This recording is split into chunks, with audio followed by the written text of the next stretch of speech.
Sabia que comer grandes quantidades de alimento, né, além do que é esperado para você, associado a uma sensação de perda de controle, de culpa, pode ser caracterizado como um transtorno alimentar chamado de compulsão alimentar? E que esse transtorno ele precisa de acompanhamento, ele precisa de tratamento para que a gente possa evitar aí complicações que podem vir desse transtorno. O meu nome é doutora Maite Dadal, eu sou médica especialista em medicina de família e comunidade e trago nesse canal várias informações aí sobre saúde e bem-estar, baseada em evidência científica. Vocês não vão ver absolutamente nada de charlatanismo por aqui. Então, eu vou trazer agora algumas informações sobre esse tema de transtorno alimentar, de compulsão alimentar, que é algo que eu costumo ver na minha rotina, e inclusive me preocupo porque eu tô vendo cada vez mais esse tipo de problema, cada vez em crianças, né, adolescentes, mulheres mais jovens, e é um distúrbio, né, que, não vou dizer o distúrbio, mas a modelo Yasmin Brunet, durante o Big Brother 24, eu não assisto Big Brother, tá? Mas eu vi várias notícias. Ela teve alguns comportamentos, né, de ataque à geladeira, a gente diz assim. Não vou dizer se ela tem ou não distúrbio, porque a Yasmin Brunet não é minha paciente, bem que ela poderia ser, adoraria cuidar dela, mas ela não é, então são informações aí que eu tô tirando, né, pela internet. Mas ela teve alguns episódios desse comportamento, e quando a gente tem esse episódio de forma recorrente, esses episódios que possam trazer prejuízo para a gente pode chegar a diagnosticar esse transtorno de compulsão alimentar. Então, vamos falar sobre esse tema.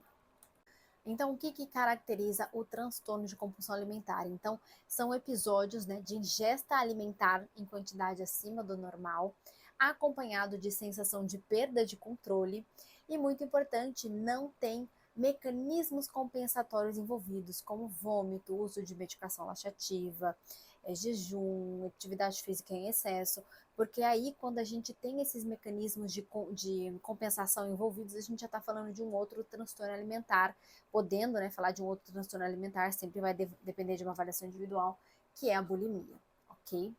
Quem que costuma ter esse transtorno, tá? Ele, né, pode acometer toda e qualquer pessoa, mas tem um público aí de predileção, que são mulheres jovens, adultas jovens, adolescentes e pessoas de gêneros diversos, tá? Isso pode ter uma maior porcentagem de acometimento. Para vocês terem noção, há dados de estimativa epidemiológica, a gente tem cerca de 4,7%, né, de acometimento aqui de mulheres no Brasil e 1,25% de acometimento de mulheres nos Estados Unidos da América.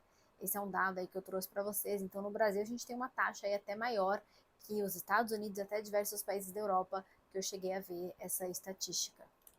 E, Maite, o que que causa, né, o transtorno de compulsão alimentar? Gente, é uma doença multifatorial que envolve, né, causas psicológicas, causas neurobiológicas, causas até genéticas, né?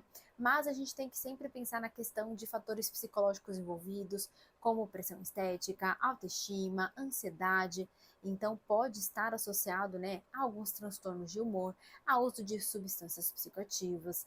Da questão, né, biológica, a gente pode ter antecedente familiar envolvido que pode estar relacionado, né? Existe algumas hipóteses aí de alterações genéticas que podem predispor, né, a pessoa a ter o transtorno de compulsão alimentar, e também algumas doenças metabólicas podem estar associadas a esse transtorno.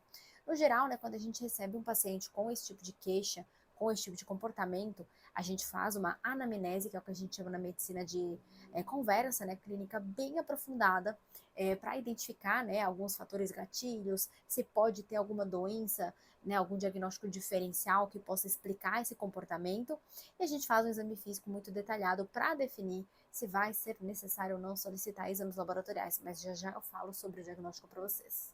Por que você provavelmente não ouviu falar sobre esse transtorno?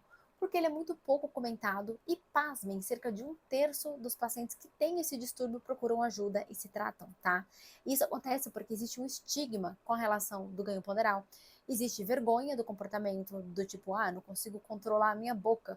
Só que é um problema de saúde, né? Não é só a tua vontade, né, que determina. A gente tem que parar de pensar que obesidade é pessoa come muito porque falta de vergonha na cara, não é nada disso. Ou transtorno de compulsão alimentar, a pessoa é descontrolada por alguns fatores, né, que eu citei brevemente para vocês. Então, é um problema de saúde, ele tem que ser olhado como um problema de saúde. Então, existe essa questão de estigma com peso, aparência, vergonha, e a pessoa deixa de procurar ajuda. Então, já faço um disclaimer aqui para você. Se você se identificar com o que eu tô falando, procure ajuda. Inclusive, inclusive eu coloco o contato aqui do meu consultório, caso você sinta necessidade, você pode entrar em contato. Eu trabalho com uma equipe multiprofissional e a gente cuida bastante de pacientes com esse tipo de problema. Então, como a gente diagnostica esse transtorno, nós médicos, como nós diagnosticamos? Então, a gente utiliza, né, alguns sintomas que tem que estar presente, pelo menos aí uma vez por semana, nos últimos 3 meses, tá bom? E a depender, né, da frequência desses sintomas, a gente vai dar a gravidade da doença, se ela é leve, se ela é moderada, se ela é grave, se ela é muito grave.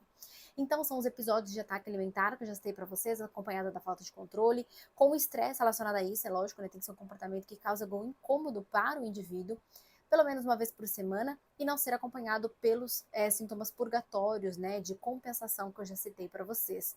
E é lógico que é importante, quando a gente está fazendo o diagnóstico, o acompanhamento desse paciente, avaliar a questão de peso ao longo do tempo, avaliar se tem suporte emocional, se tem suporte social, como é que é a rede de apoio dessa pessoa no geral, qual que é a tolerância ao estresse, a relação com a autoestima, se tem sintomas ansiosos associados. Gente, uma coisa assim que é muito ampla. A gente realmente tem que fazer uma avaliação muito detalhada do paciente para conseguir ajudá-lo, né? E a gente investiga o uso de álcool, de outras substâncias, a depender do uso de cannabis pode favorecer, né, o ganho de peso também. E a depender do quadro clínico, a gente vai solicitar ou não alguns exames laboratoriais. Então, a gente pode pedir exames de tireoide, exames de fígado, exames de rim, exames de vitamina. Se você tiver ou não menstruando, a gente pede alguns exames associados, né, para a gente ver, que é o que eu falo, né, se tem alguma outra doença relacionada aí com esse comportamento. E como que a gente classifica? Então, a gente classifica o paciente em leve quando ele tem de 1 a 3 episódios por semana.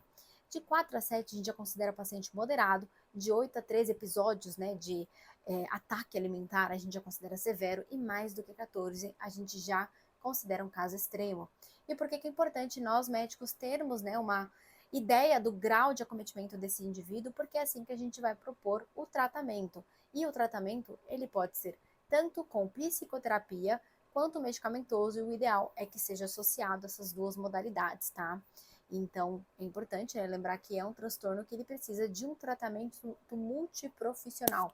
Então, Maitê, como médica, não vou fazer milagre na vida do paciente. Lógico que tem como eu melhorar e muito, né? A gente sabe que não são todos os pacientes que conseguem arcar com o tratamento multiprofissional, mas a gente potencializa muito quando tem médico, nutricionista, psicólogo associado, até enfermeira gosta de entrar na jogada.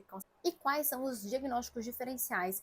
Então, como a gente está falando de um transtorno alimentar, a gente tem que olhar o paciente como um todo, investigar se existem outros transtornos alimentares associados, se tem alguns outros transtornos psiquiátricos associados, como transtorno depressivo, transtorno de ansiedade, transtorno bipolar, avaliar até a personalidade do paciente, fazer um rastreamento nesse sentido, avaliar o uso de substâncias psicoativas, se existem algumas outras doenças endocrinológicas, como doença de Cushing, hipotireoidismo, insulinoma, enfim, doenças estranhas que a gente vai eventualmente perguntar algumas coisas para o paciente para se aproximar ou descartar esse tipo de doença, ok?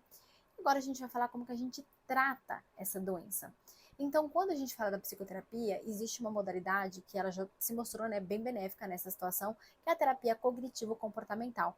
Mas lembrando, gente, que existem várias linhas, né, de terapia, e o mais importante é que você tem um vínculo, né, com o teu psicoterapeuta, independente da linha que ele segue, né? Isso é o que vai determinar principalmente o sucesso do teu tratamento, que você tenha um bom vínculo, uma boa adesão aí às orientações da psicoterapia.